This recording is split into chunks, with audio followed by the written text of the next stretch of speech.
박정면 위원님 발언해 주십시오. 2분 드리세요. 2분에서 시작하세요.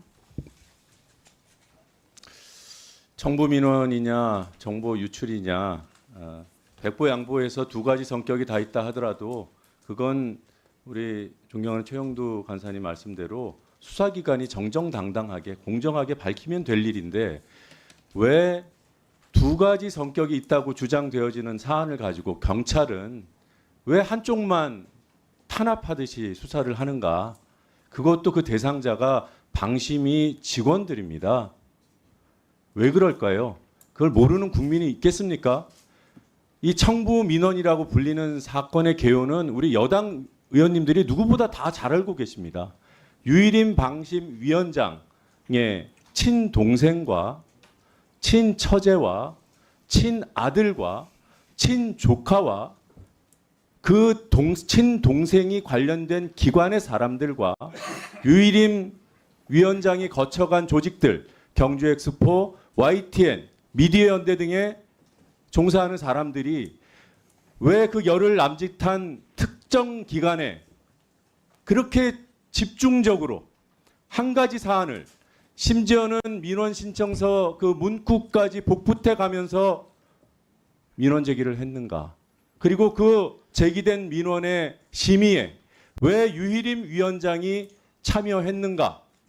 이것이 본질이지요. 이런 사실관계가 드러나는 과정에서 정말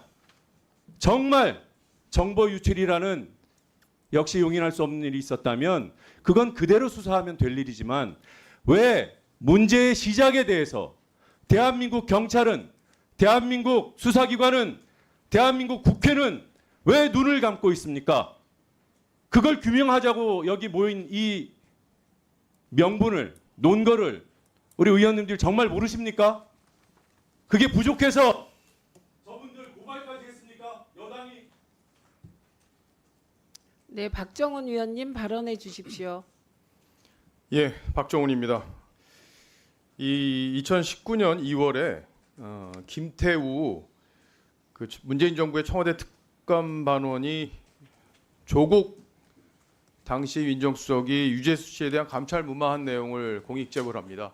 당시 문재인 정부의 권익위에서 김태우 씨를 공익신고자로 인정을 했어요. 지금과도 상황이 다릅니다. 그런데도요, 당시 권익위에서 어떻게 했냐면 공익신고는 맞지만 불법까지 보호할 수는 없다고 했습니다. 지금 내용이 이거보다 더 심각해요. 당시에는요, 이 유재수 씨에 대한 감찰 무마가 이게 다 법원에서 유죄가 난 부분인데 이렇게 명백한 권력의 불법을 신고했는데도 처벌받았어요, 법원에서. 왜냐하면 그 과정에 위법한 행위가 있었기 때문입니다. 그래요, 좋아요. 민원 사주 한 개 법에 위반되는 내용이라고 한번 해봅시다. 위반되는지 여부는 가려야겠지만, 그런데 그 사람에 관한 정보, 가족에 관한 정보를 몰래 파내서 그거를 언론에 흘리고 거기에 야당이 어떻게 개입했는지 여부도 지금 의혹이 굉장히 많습니다. 그런데 그 불법 행위를 그냥 눈 감으라고요? 수사하면 안 된다고요? 그게 불법이라고 주장하는 민주당의 논거 자체를 이해할 수가 없습니다. 그리고요, 이재명 대표에 대한 수사를 한 검사에 대해서 청문회를 하겠다면서 그 검사의 가족의 출입국 기록까지 민주당에서 지금 요구를 했습니다. 이게 지금 법치주의 국가에서 말이나 되는 내용입니까? 지금 국회를요, 불법 기관으로 야당이 스스로 만들고 있어요. 이건 진짜 해도 너무한 얘기예요. 불법을 보호하고 비호하는 게 야당의 역할입니까? 제가 말씀드렸지만 김태우 씨가 공익신고자로 문재인 정부에서도 인정을 했지만 불법까지 보호할 수는 없는 거잖아요. 근데 지금 불법을 보호하겠다고 지금 야당 의원들이 지금 이 청문회 하는 거 아닙니까? 역사에 부끄러운 줄 아시죠? 저희 오늘부로 이재명 대표와 한동훈 대표를 거론하지 말자는 원칙은 무너지는 겁니다. 왜냐하면 이걸 제안하시고 동의하신 분이 박정훈 의원이신데 이재명 대표를 거론하시니 그런 제안을 한 적 없습니다. 인사청문회 때 이재명 대표가 나오는 게 본질을 흐리기 때문에 거기에 동의한 겁니다. 네, 동의하셨는데 어쨌든 없습니다. 이제 한동훈 대표에 대한 문제 제기 민주당 의원님들 하셔도 됩니다. 예, 김건희 여사와 윤석열 대통령의 김건희 여사와 윤석열 대통령에 대해서는 최고 권력자 부부이기 때문에 이미 저희가 국회에서 문제 제기할 수 있다고 확인했습니다. 예. 다음 이정헌 위원님 발언해 주십시오. 네, 서울 광진갑 국회의원 이정헌입니다. 오늘 우리가 류림 방심위원장의 청부 민원을 세상에 알린 공익신고자 탄압 사태 진상을 청문회로 밝히려는 것은 명확합니다. 벼랑 끝에 선 민주주의를 지키기 위함입니다. 윤석열 정부는 류림 위원장 단 한 사람을 지키기 위해서 마땅히 보호해야 할 국민의 권리를 짓밟고 있습니다. 불합리한 행정으로 인한 국민의 권익 침해를 신속하게 해결하고 부패 행위를 효과적으로 예방한다.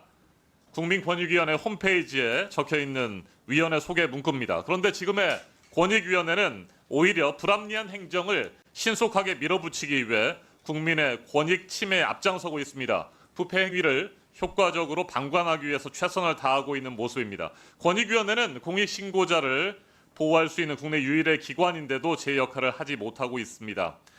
모든 신고 사건에 대해서 법과 원칙에 따라 공정하게 처리해야 함에도 불구하고 정치적 이해관계에 따라 행정력을 선택적으로 투입하고 있습니다. 권익위원회 이 같은 선택적 적극성을 강력히 규탄합니다.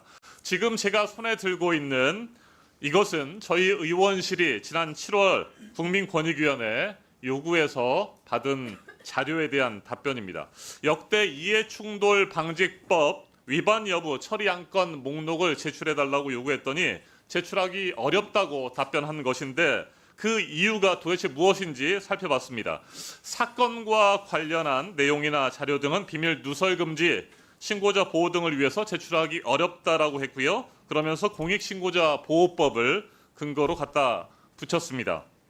방송통신심의위원회 공익신고자들을 제대로 보호하지 않고 있는 권익위원회가 도대체 어떻게 공익신고자 보호법을 근거로 자료 제출을 거부할 수 있다는 말입니까? 도대체 이해할 수가 없습니다. 네, 과연 부패방지 주무기관의 자격이 있는지 묻지 않을 수 없습니다. 조속하게 자료를 제출해 줄 것을 거듭 촉구합니다. 또 누가 하실 거죠? 박충건 위원님 말씀하십시오. 누가 하실 거죠? 이은기 위원님, 네, 김영단 국민의힘 예 드리겠습니다. 다시 주십시오. 2분 드리세요. 2분. 네, 국민의힘 박충건입니다. 몇 가지 말씀드려 보겠습니다. 오늘 청문회 명칭을 벌써 시작 전부터 청부 민원이다, 공익신고자를 탄압했다라고 전제를 깔고 이런 청문회를 진행하고 있는데 이런 위법 청문회에 대해서 문제 제기를 하지 않을 수가 없습니다. 지난번에도 불법적 박문진 이사 선임 방송장악 청문회다라고 규정을 하셨다가 논란이 됐었고 위원장님께서 명칭을 수정하신 적도 있죠. 반대로 우리 여당이 방심위 노조의 민원인 개인정보 불법 유출 정치공작 진상규명 청문회라고 규정하면 민주당에서 받아들이시겠습니까? 그리고 두 번째, 민주당이 선택적으로 공익신고자를 두둔하고 있는 데 대해서 말씀드리겠습니다. 오늘의 청문회를 제외하고라도 예시를 좀 들어보겠습니다. 대표적으로 과거 민주당이 비호했지만 캐나다로 도망갔던 윤지호 씨, 그리고 카카오톡방에 검증되지 않은 허위 정보를 제공해서 정치 공작을 하고 있는 김규현 변호사, 이 사람이 민주당 경선 출마까지 했었죠. 지금 박정훈 대령 변호인이기도 하고. 더 해볼까요? 민주당이 공익신고자 보호에 앞장서고 싶다면 이재명 대표 법인카드 유용 관련해서 공익신고하신 조명현 씨의 증언부터 귀담아 들으시기 바랍니다. 마지막으로 과방위가 더 이상 방통위와 방심위를 조리돌림하는 현상을 멈췄으면 좋겠습니다. 오늘 딥페이크 범죄 예방 관련해서 법안 소위를 진행하긴 했습니다만 지금 이 시간에도 딥페이크 범죄 피해자들이 늘어가고 있습니다. 특히 우리 10대 청소년들이 범죄 원상에 노출되고 있습니다. 플랫폼 규제와 공조를 강화해야 하는, 그리고 신속한 심의를 통해서 불법 영상물들을 삭제 조치해야 하는 방통위와 방심위를 이렇게 계속 불러들여서 방송의 정쟁 속에 몰아넣어갖고 제 역할을 하지 못하게 하고 있는 것을 당장 멈춰야 된다고 생각합니다. 우리에게 필요한 것은 정쟁이 아니라 우리 청소년들과 국민들의 안전을 지키는 것이 우선이라고 생각합니다. 이상입니다. 이은기 위원님 발언해 주십시오. 2분 드리세요. 인천 남동을의 이은기 의원입니다. 오늘 청문회는 사상 유례 없는 방심위원장의 청부 민원과 공익신고자 색출 및 탄압이라는 국가 범죄에 대한 진상을 규명하기 위해서 마련된 자리입니다. 그리고 지금 공익신고자 보호법에 따르면 공익 제보자는 불이익 금지, 책임 감면 등 이렇게 보호 장치가 있는데 전혀 권익위에서 이루어지지가 않았어요. 그래서 압수수색을 하고 강제 수사를 하고 공익 제보자에게 엄청난 압박을 하고 있어요. 그렇지만 유일임 위원장은 간사님, 경찰이고 어디고 한 번도 조사조차 받은 적이 없어요. 간사님. 이게 말이 안 되잖아요. 형평에도 맞지 않고. 그런데 이게 어떻게 맞다고 얘기할 수 있어요. 그리고 제가 유일임 위원장 같은 경우에 9월 15일 날 전체 회의도 불출석했어요. 국회를 무시했고. 그리고 말도 안 되는 불출석 사유를 댔고 오늘 10시에 딥페이크 전문점을 관련해서 기자들한테 설명을 한다고 안 나왔어요. 제가 확인해 보니까 10시에 4분 동안 기조 발언하고 끝났어요. 그리고 내용도 별로 없었어요. 그리고 지금 텔레그램에 대해서는 프랑스에서도 그 대표를 체포해서 조사하고 있고 여러 조사를 하고 있는데 유일임 위원장은 자기 회피를 위해서 텔레그램에 대해서 자기가 마치 역할을 하는 것처럼 현실을 왜곡시키고 있어요. 마치 엄청난 일을 하는 것처럼. 그리고 오늘 분명히 회의도 끝났고 여기 출석할 수 있었고 갑자기 어젯밤에 기자들한테 설명한다고 어젯밤 9시에 연락을 했어요. 누가 봐도 이거는 국회를 무시하고 국민을 무시하고 더구나 대한민국의 법치를 모독하는 행위예요. 저는 국감을 따로 하는 건 당연하고 그리고 유일임 위원장에 대해서는 그 최민희 위원장께 강력한 조치를 취하지 않으면 이분은 계속 이럴 것 같아요. 예, 이상희 위원님 발언하시겠습니까? 예, 포항나물릉의 이상입니다. 참 기가 막힙니다. 뭐 얘기들 들어보니까 무슨 독립운동들 하시는 것 같아요. 민주화 운동도 아니고. 이 부분에 대해서 사안은 분명히 불법이냐 합법이냐 죄가 있느냐 없느냐는 경찰 수사로 밝혀질 겁니다. 그 차분하게 기다리시면 됩니다. 왜 이렇게 조급해 하십니까? 무슨 죄졌습니까? 방시위원장 청부민은 공익신고자 탄압 등의 진상청문회라고 이야기했는데 다들 지적하셨습니다만은 청문이라는 말, 청부라는 말 이해는 하시고 이런 말씀들을 하시는지 모르겠습니다. 청부는요 어떤 목적 실현을 위해서 이익을 제공하고 그것을 도모하는 행위입니다. 어떤 자격으로 청부라는 말을 쓰시는지 이해 못하겠고 공익신고자라고 말씀하시는데 이거 공익신고자 판정 났습니까?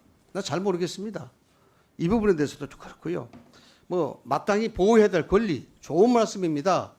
신고자나 여기에 고소를 당한 분들이나 고발을 당한 분들이나 마땅히 보호받아야 되겠죠.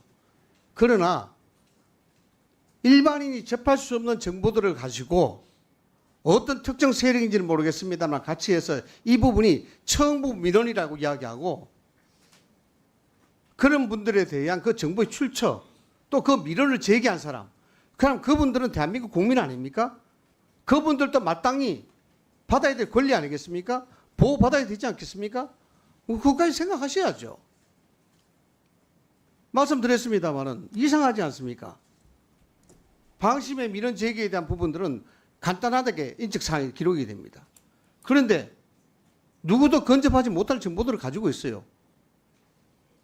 그 부분에 대해서 고발이 들어가고 신고한다는 건데 아니 문제가 없으면 끝나는 것 아닙니까? 왜 이래 호들갑이십니까? 그것도 국감 일정까지 변경하면서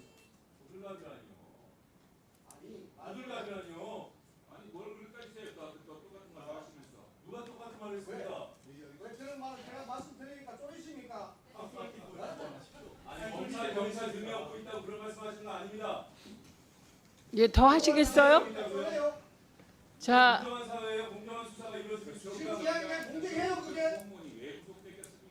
아니 수사받고 수사 결과 내면 되는 거 아니에요? 그냥 김건희랑 하십시오. 김건희랑. 자 이제 한민수 위원님 발언해 주십시오. 조인철 위원님 발언하시겠습니까? 한민수 위원님 발언하십시오. 예. 얼마나 공정과 상식이 무너졌는지 자, 얘기하겠습니다. 2분 드리세요. 예, 시간 주시면 서울 강북을 국회의원 한민수입니다. 우리 존경하는 최민희 위원장께서 한동훈 대표 이제 얘기하라는데 저는 당분간 안 하려고요.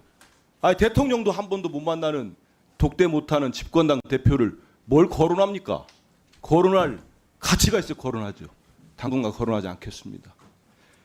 대통령 윤석열 정권이 들어선 이후 공정과 상식, 법과 정의는 땅에 떨어졌습니다. 어려울 것도 없어요. 만약에 문재인 전 대통령의 부인 김정숙 여사가 이재명 민주당 대표의 부인 김혜경 여사가 벌건 대낮에 300만 원짜리 명품을 받았다. 두 분이 주가 조작 사건에 짙은 의혹을 받고 있다. 나머지 다 유죄받았는데 그 두 분만 빠졌다. 윤석열 검찰 가만히 있었겠습니까? 압수수색 안 했겠습니까? 소환 안 했겠습니까? 이게 무슨 이런 나라가 있습니까? 이런 정권이. 그러더니 급기야 공익제보자가 본인의 신분까지 드러냈어요. 이게 말이 됩니까? 아무리 윤석열 정권의 시스템이 다 붕괴된다고 하더라도 공익을 제보한 공무원들이 여기 계신 분들 다 속으로 생각할 겁니다. 아니 어떻게 잘못된 부분 말 섬뜩하잖아요. 청부민원 민원을 청부하고 민원을 사주했어요. 그러면 똑같이 수사를 받아야 되는 거 아닙니까?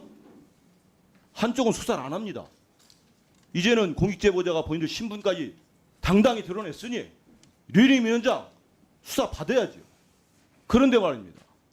제대로 이걸 밝히지 않으면 그게 국회입니까? 그게 세비 받는 국회의원들 할 일입니까? 밝혀야죠. 그런데 그걸 반대합니다. 위원장님, 오늘 안 나온 류일임 위원장 가만두면 안 됩니다. 저는 고발 조치하고 이 땅에 그래도 정의가 살아있다는 거 우리 야당 의원들이 보일 필요가 있습니다. 네, 최수진 위원님 발언하십시오. 최수진입니다. 공익 제보자가 왜 조사를 안 받을까요? 실제적으로 권익위가 유 위원장 측 민원인 의혹과 관련해서 유 위원장 가족이든 친척이든 그들도 수많은 국민 중에 한 사람이고 설령 친족이 위원장이라 할지라도 대한민국 국민이면 자유롭게 민원을 제기할 수 있다는 입장을 분명히 했습니다. 권익위는 그래서 유 위원장과 관련돼서 뉴스타파 관련 보도에 관한 총 민원이 180건입니다. 친인척 다 합쳐도 끼케야 5%입니다. 결국은 이미 넘칠 만큼 넘친 그 심의 건수가 이거에 대해서 아무런 수치가 없다고 생각을 합니다. 뭐 가족 동원해서 200명을 동원해서 한 것도 아니고 실제 국민의 한 사람으로 한 일입니다. 그것들이 왜 문제가 됩니까? 실제로 뉴스타파에서 잘못 보도한 거 사실입니다. 그렇게 의미 없는 숫자들에 대해서 지금 이 국회에서 이 모든 것이 그것이냐 하고 있는 제 자신도 너무 부끄럽고 우리 국회가 너무 창피하고 지금 부끄럽습니다. 그리고 또 시기상 보면 그 민원 언론 보도했었 그 친인척이 제기했던 시작은 2024년 9월 5일부터 시작해서 9월 6일입니다. 이때는 이미 황성욱 위원장이 직무대행이 뉴스타파 건으로 심의 부결을 이유를 신청한 상태입니다. 그러면 유 위원장께서는 실제적으로 직간접적으로 큰 어떤 혜택이나 이익이나 그걸 받을 수 있는 상황도 아니었습니다. 이렇게 개인의 정보를 유출하고 또 국가 행정망까지 해서 전체가 이 나라가 난리가 됐다는 게 말이 됩니까? 실제적으로 지금 실제 우리가 하는 일 보면 국감 때도 한 반 이상은 방송일입니다. 지금 저는 과방의 한 사람으로서 과학을 했던 사람으로서 지금 모든 것이 과학이 방송에 덮여가는 이 현실이 너무 안타깝습니다. 그리고 또한 지금 우리 입장에서 이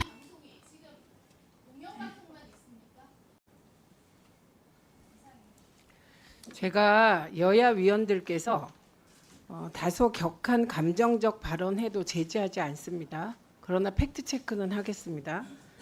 일단 이번 사안과 관련하여 방심위 내부의 공익 제보자들은 조사를 넘어 압수수색 받았다는 점을 확인합니다. 그다음에 두 번째, 류일임 위원장과 연관되었다고 추정되는 민원이 127건, 최하 127건입니다. 이건 확인하고 넘어가겠습니다. 황정아 위원님 질의해 주십시오. 아닙니다. 의사진행 발언하십시오. 네, 대전 유성을 황정아 의원입니다. 언론의 자유와 민주주의를 지키기 위해서 가장 공정하고 중립적이어야 할 방통위, 방심위가 최소한의 법 규범마저 지키지 않는 무법 천지가 되어버렸습니다. 대한민국 국정을 책임져야 할 시스템은 사라지고 오직 윤석열 대통령과 김건희 여사를 호위하는 사조직들로만 남고 있습니다. 오늘 김태규 증인과 류희림 증인이 또다시 국회에 적법한 증인 출석 요구를 궤변을 늘어놓으며 거부했습니다. 국민 앞에 이렇게까지 오만방자한 정권은 없었습니다. 역대 최저 지지율을 오가고 있는 윤석열 대통령이 바뀔 생각이 없으니 국정을 책임져야 할 기관의 장들마저 오만과 독선의 행태를 반복하고 있습니다. 김태규, 류희림 증인이 아무리 온갖 궤변을 늘어놓고 오리발을 내밀고 철면피스러운 발언을 이어가더라도 국민은 다 압니다. 방통위 올해 대국민 신뢰도가 지난해보다 뚝 떨어져서 대통령실과 함께 나란히 꼴찌 경쟁을 하고 있습니다. 김태규 직무대행은 불출석 사유서에 근본 청문회가 방심위 사안이라 방통위 상임위원이 참석하는 것은 적절치 않다고 출석을 거부했습니다. 그러면 왜 방통위가 방심위의 편파 보복 심의로 인한 소송 비용에 4억 원 가량의 혈세를 투입하고 있는 것입니까? 기름값까지 유행해 가면서 방심위의 편파 보복 심의를 보호하고 있는 저희가 무엇입니까? 류희림 방심위원장은 법리를 창조해내면서 출석을 거부하고 있습니다. 청문회 증인 채택은 국회 증언감정법에 따라 이루어지고 류희림 방심위원장은 이에 따라 출석의 의무가 있음에도 불구하고 갑자기 국정감사법을 운운하며 출석을 거부하고 있습니다. 민원 사주 의혹은 셀프 조사하고 권익위에 셀프 조사 연장 공문까지 보내더니 이제는 셀프 출석 거부까지 하고 있습니다. 국민을 무시하다 못해 아예 국민의 염장을 지르기로 작정한 모양입니다. 국회에서도 반드시 죄를 물어야 합니다.